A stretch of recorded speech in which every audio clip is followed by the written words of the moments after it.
Hello, friends. I knew this afternoon that we might not have time to finish our story of Kung Pao Chicken, but I wanted you guys to be able to hear the ending, so I thought I would put a video on Power School so you could hear the ending.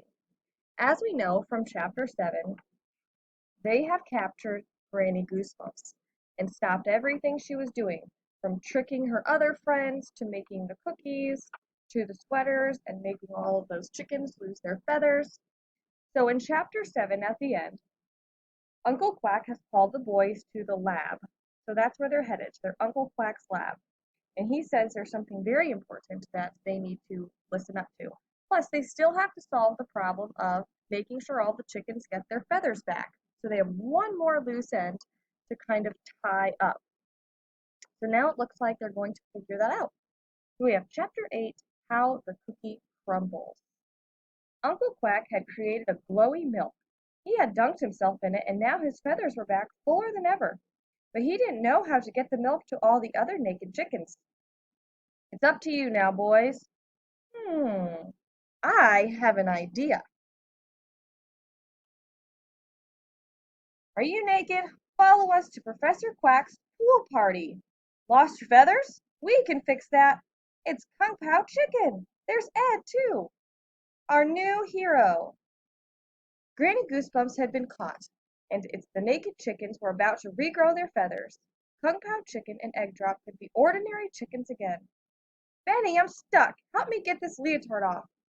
And then he is thinking, whose idea was it for superheroes to wear leotards anyway?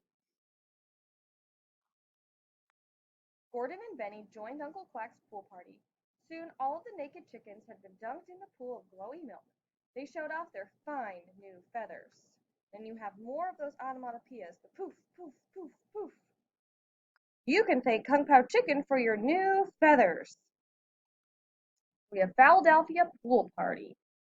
Kung Pao Chicken saved the city. I wish we could find a way to say thanks. I'm sure he knows, sir.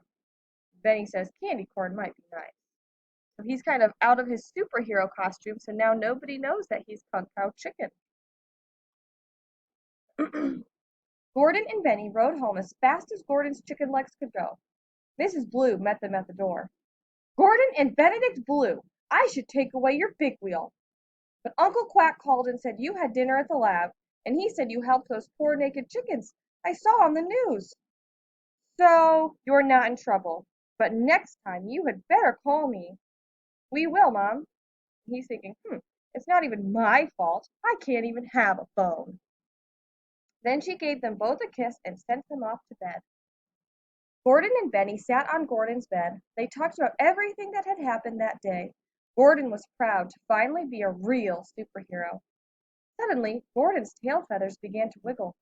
My birdie senses are tingling. Bad guys must be up to no good, he thinks. Oh, for peep's sake, he's sitting on his phone. So he's not really having birdie senses. His phone is going tingle and making him think. He says, let's get cracking.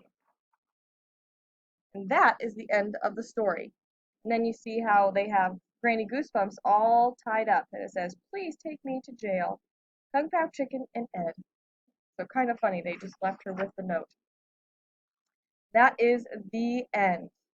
There are other books with the Kung Pao Chicken that you can also possibly rent from the library or maybe get for your home.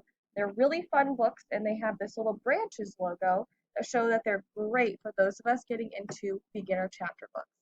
So I hope you enjoyed the ending of the story. It was all in all a pretty funny book.